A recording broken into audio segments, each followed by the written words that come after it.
Well, you'll never guess where the voice of the foothills is talking today. We're talking to you in the back room of the Nature Storehouse, and I'm talking to a gentleman that I have tried for weeks and weeks and weeks to track down. I finally cornered him today, and of course you may know who I'm talking about by now. We have our own JohnCash. This name intrigued me.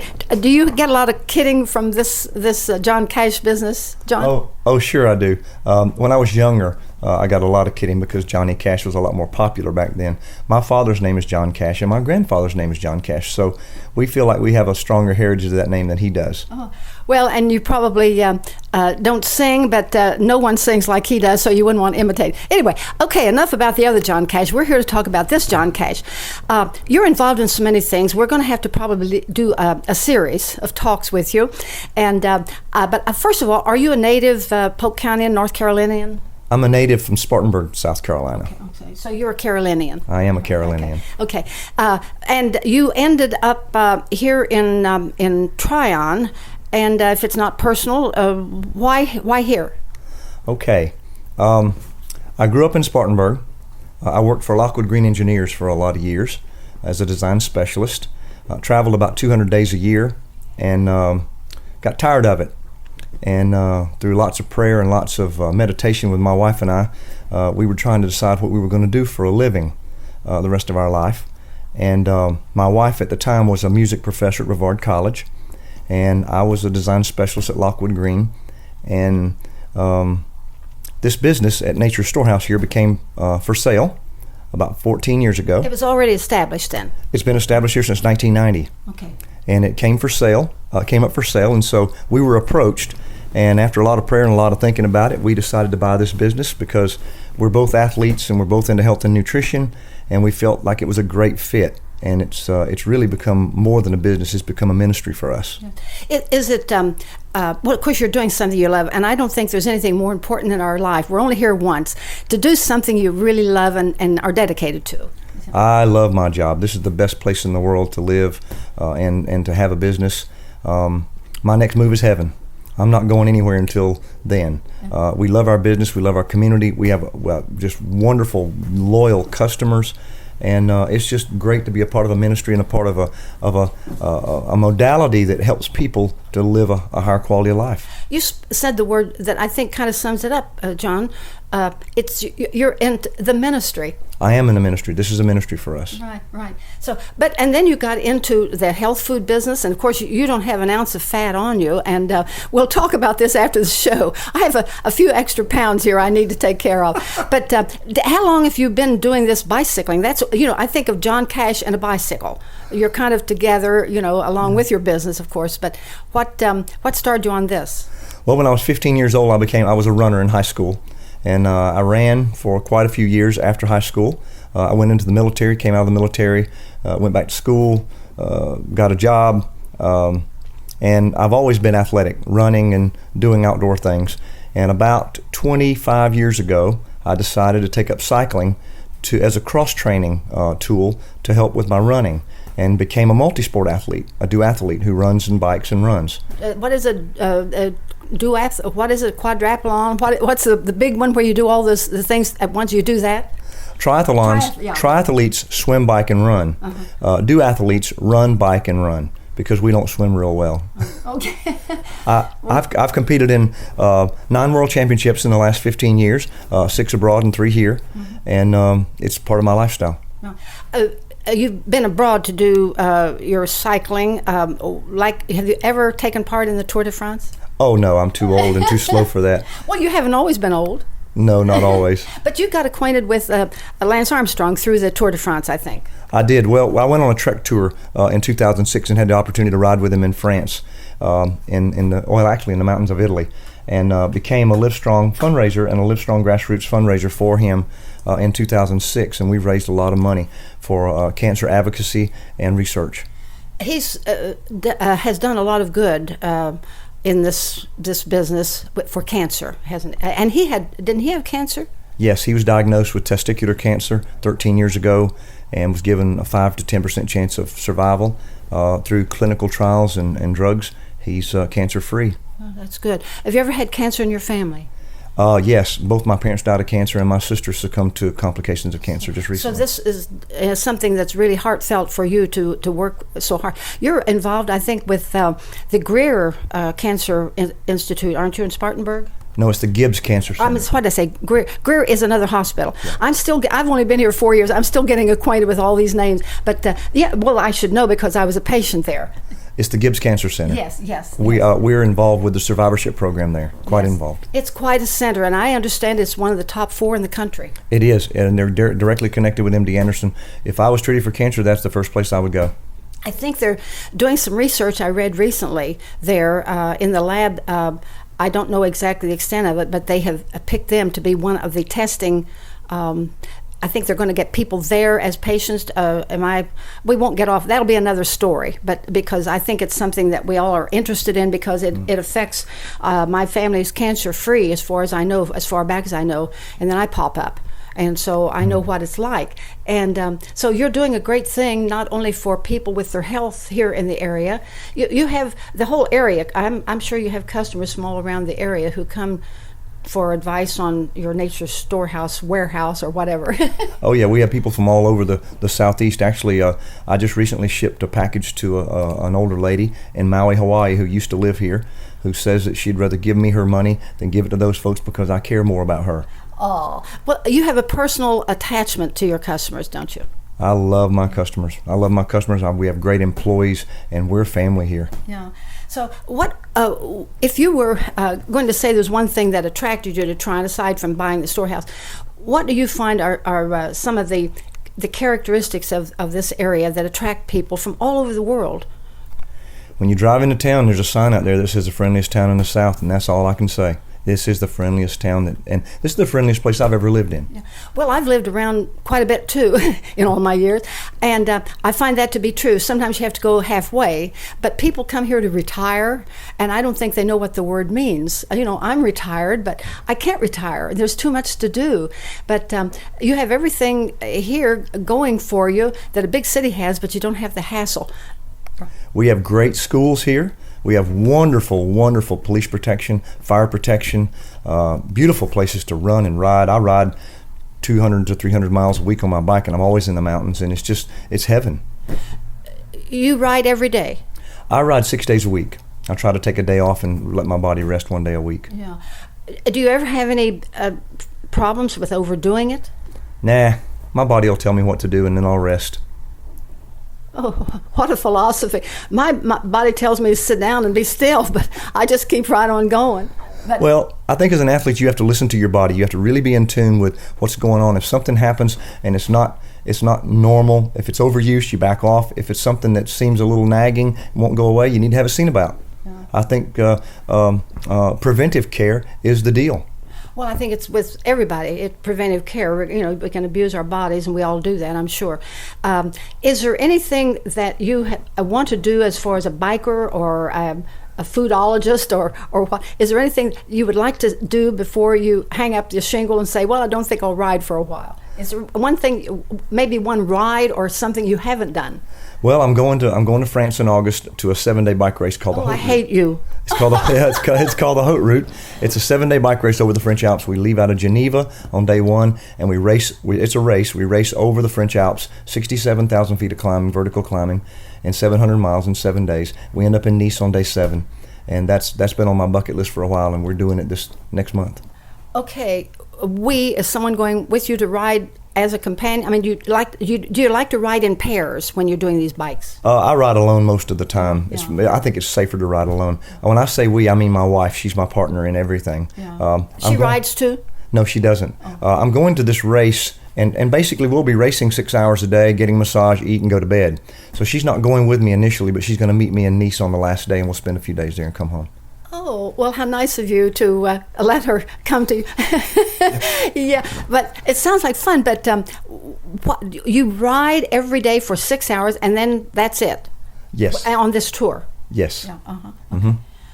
Well, you ride here too. What the most recent thing, and this is an annual thing with you, the ride you take up to Saluda. Yeah, that's my Climb to Conquer Cancer. We did our 5th annual just a few weeks ago. I did 10 trips up and down the mountain in 5 hours and 38 minutes, which, by the way, was my best time ever. Was 5-time Olympian, 17-time Tour de France competitor. George Hincapie came over and rode with me as a benefit. We raised about $3,000 for Live Strong and the Gibbs Cancer Center Survivorship Program. And like I said, this is a great community that gives. And cancer knows no boundaries. Right. And everybody's been affected by it directly or indirectly. So everybody's willing to be a part of something special. And this, my Climb to Conquer Cancer, as an athlete, was a way for me to take my athletics and use it to do something positive. And I always tell folks when I'm interviewed is I'm doing something for people who can't on their own for themselves, and that is raise money and make a difference for those that are affected by cancer. Well, you're certainly making a difference and raising money. You are affiliated in what way with the Gibbs Cancer Center? Are you an advisory board or? Well, I became involved with them about 5 years ago, because the Gibbs Cancer Center Survivorship Program is relatively new. And I partnered with Dr. Jay Bearden and Stacy Kendall, and at the time Gina Franco, who were putting this together, and Dr. Nelson, the hematologist there, to put together a survivorship program. And I guess I just got involved with that program, and my role is raising money for that program, along with grants. Well, we need money for these things, and very often it's not there when we need it the most. That's the thing about this community I found. People retire here, and a lot of people of means who retire here, but they keep their money working for them here. And I've never seen a community, when they need something, boom, you have it. Yeah, that's an interesting thing, because we're right now putting together an exploratory committee. We've already put together a committee through the Polk County Foundation and Rick Caleb at the YMCA in Spartanburg to plant a YMCA here. And it's probably going to happen in the next 18 months. The money's there. We're looking for a location. We had our first meeting about 3 weeks ago at Polk County at the isothermal, and everybody's real excited about that. I think that a YMCA, for example, is very important to our community because it builds families, it builds communities, character, along with the Christian environment, which is what the YMCA and the YWCAs were created for. Yeah. And so when you talk about money, there's a lot of money in this town. There's a lot of retired folks in this town with a lot of money, and there's a lot of generous folks. I mean, we're seeing some pretty serious money raised for this cause. I have the building for you. Oh my goodness, where is it? Right downtown. We need 15 acres. Oh, so for outdoor activity and so forth, you mean? Okay. No, yeah. I was thinking the nice building downtown that is a former bank building, I believe. You know, lots of space right downtown. I think of YMCA's as being something down in the heart of a city, because they even, in some cities, they have residents who live there, don't they? You and I both we come from the old school, and that's the way it started. Yeah. But we need room for a 25-meter 7-lane pool. Oh, and, you're thinking really big. Oh, yeah. Well, why not think big? Absolutely. Well, I will be talking to you again, finding out how these plans are going. That sounds like a great idea. We have everything else here. Why not have a big YMCA? Absolutely. I think we can support it. When the average person drives 18 minutes to a YMCA. And so we've done all the demographics. We've done all the surveys. Rick Caleb's been wonderful. He's the CEO at the Spartanburg Y. And the folks at the Polk County Foundation are being wonderful about it, helpful, and taking us to the next step to see if this is a feasibility thing. Yeah. Do you have a little nest egg, you say, to start this? Yes, we have lots of benefactors who have donated some serious money or offered to donate serious money for this. Great. And think what an attraction that would be for the county. I mean, we have people that come here just, I volunteer for the auxiliary at the hospital, and I meet people come into our thrift shop downtown to try on, a little plug for us. And I'm always saying, are you local or from, and it's amazing, sometimes 75% of the people who come there are from out of the county. We get them from all over. And why here? Well, they just like the ease of it. We have good food. We have beautiful scenery, most gorgeous scenery in the world. And we also have the arts. We have music. We have the theater. I call it a little Cincinnati, only you don't have to fight traffic to get there. I love that. I've lived in big cities. I've lived in small cities, and we do have it all. We just don't want a Walmart. Well, so far that's been. I know it ruined my little town back in Ohio, and it just dried up. And but I think you have to have you have to have Walmarts. I suppose I don't know. You have to have. There's a place for everybody in their place. Absolutely. And this is, of course, we're kind of hemmed in here a little bit, and we have a lot of beautiful mountains to kind of keep us safe from the outside world. But there's plenty of room for a YMCA. I think that's a great idea. Yeah. I think it's a great idea too, and I hope it comes to fruition. I'm on the committee, and I'm hoping that it comes to fruition. I'm going to do everything I can. It would be here. It wouldn't be someplace outside the county. I mean, is it definitely going to be in Polk County? From everything we've seen so far, it's going to be in Polk County. Okay. Well, you heard it here, and so I'm hoping something is done with the beautiful old hospital that was started up on the mountain. Yeah, I hope so too. It's a beautiful building, got lots of history there. A lot of folks that live here now have grown up and were born in that hospital, and it means a lot to us. Right. A little tender loving care for it, but why destroy? In Europe, if they can keep the Parthenon and all that, the Colosseum, there's still some of it standing, and that building will probably last as long as some of the new ones. There's a gentleman who's put a lot of money into investments downtown, and the old filling station, and used to be the thrift market down here on the main street, a beautiful building. They just kind of restored the beauty and added a little frill to it here and there. But people are so enthused about projects here, like you're enthused about what you're doing. Anything you'd like to say about your cycling, about something, advice to people, or kind of a closing little sermon before and then we'll be back and talk to you again when you get back from Europe. Yay. Okay. Thank you very much. Am I putting you on the spot here? Not at all. Okay. Not at all. You can out-talk me, John. I don't know about that. We'll have a contest sometime. I think the two of us together, nobody gets a word in. I love this town. I love this community. I love being a businessman here. We live in Landrum, 3 miles away. It's a great place to raise children. It's a great place to it's a safe place. We call this our safe place because it is our safe place. If I leave this store at 6 o'clock in the evening, the police are always up and down the street. I feel safe and secure. This is a unique place because we have a lot of diversity here. People from all walks of life, with famous and not so famous people, but everybody wants to be a part of what we're doing. I tell people when they move here, when you come here and move here, don't change us, be a part of us.